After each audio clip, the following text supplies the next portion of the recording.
On-the-scene video coverage of TCT 2012 is supported by Protective.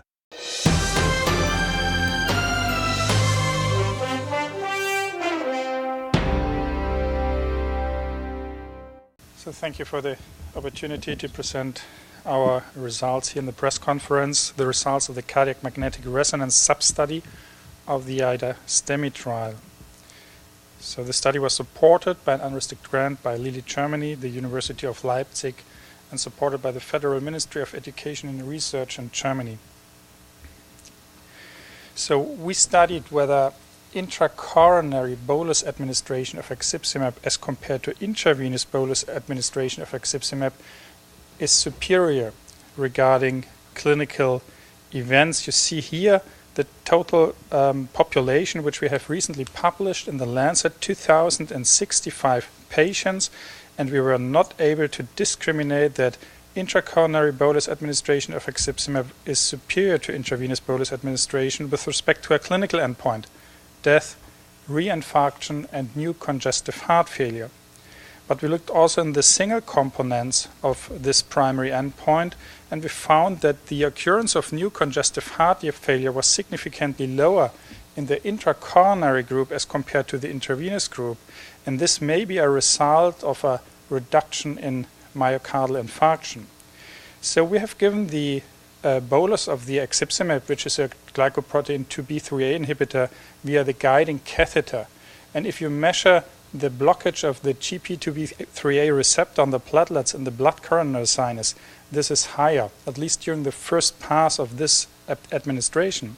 And our hypothesis was that with this high local concentration, there may be a faster and a higher degree of platelet disaggregation at the target lesion in patients with acute coronary syndrome, but also in the microvasculature, and this may result in a reduction in myocardial infarct size. So in this study, we used cardiac magnetic resonance imaging, and this is the largest trial up to date using cardiac magnetic resonance imaging in patients with ST elevation myocardial infarction, almost 800 patients. And this magnetic resonance imaging enables the investigation of the mechanistics and pathophysiological effects of intracoronary compared to intravenous Abciximab application on myocardial damage and reperfusion injury. And we performed this substudy to determine potential benefits of intracoronary Abciximab application on infarct size, myocardial salvage, microvascular obstruction, and ventricular function, and to further evaluate the benefit with respect to congestive heart failure. So this study was performed in Germany, and 22 sites took part in the total study, and 8 centers included all of the patients if there was no contraindication for cardiac magnetic resonance imaging to the cardiac magnetic resonance imaging substudy. We had a clinical event committee, a data safety monitoring board, and in these patients we had a detailed MRI protocol which allowed us to get all the images within 40 minutes.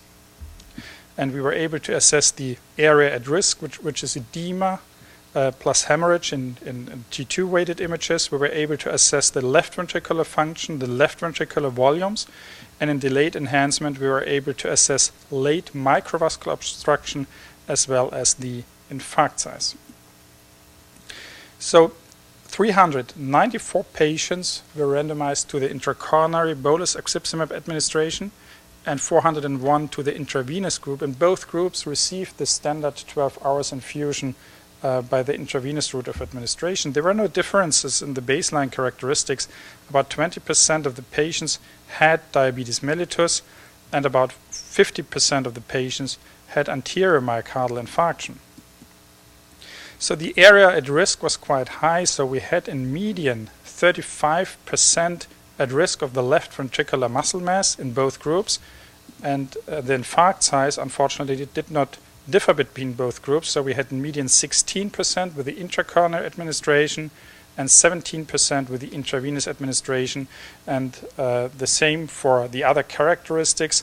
No difference in microvascular obstruction, no difference in hemorrhage, and we also did not observe a difference in left ventricular function.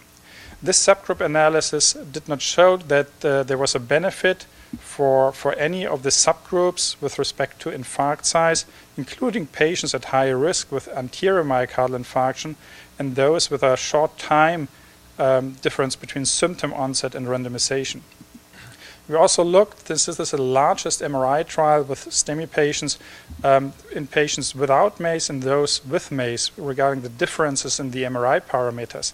And we were able to see that the infarct size was significantly smaller in patients without MACE, that the myocardial salvage index was significantly higher, and the LV ejection fraction was also significantly higher in patients without MACE. So in summary, this largest multicenter MRI study in STEMI patients to date demonstrated that the intracoronary as compared to intravenous bolus administration of Abciximab did not result in a difference in myocardial damage and or reperfusion injury, and the results of the AIDA-STEMI CMR Substudy therefore confirm the lack of difference in the combined endpoint of death, reinfarction, or congestive heart failure of the AIDA-STEMI trial.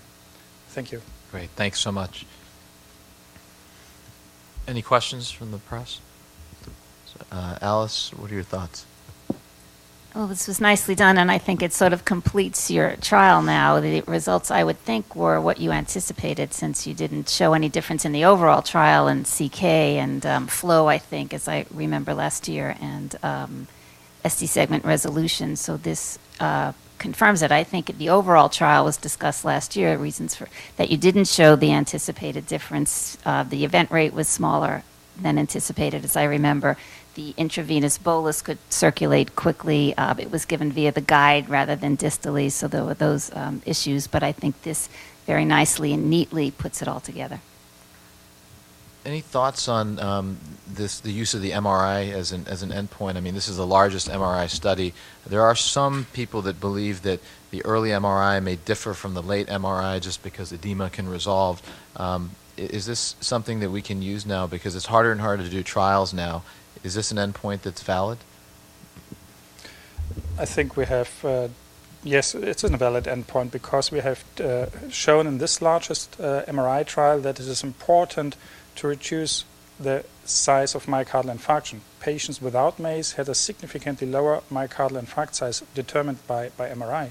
And we have recently seen two other trials with the MRI endpoints, which is the INFUSE AMI trial presented by Greg Stone at the ACC, showing that with intracoronary Abciximab via a clearway catheter locally at the target lesion, that with this treatment approach there was a significant reduction of myocardial infarct size at 30 days MRI.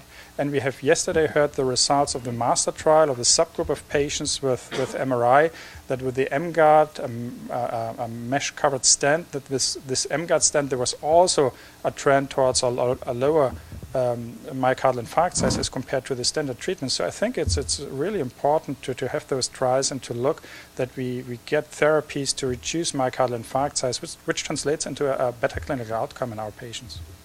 I think that's right. Any questions? No questions from the call-in line? Okay, great. Thank you. Thank you.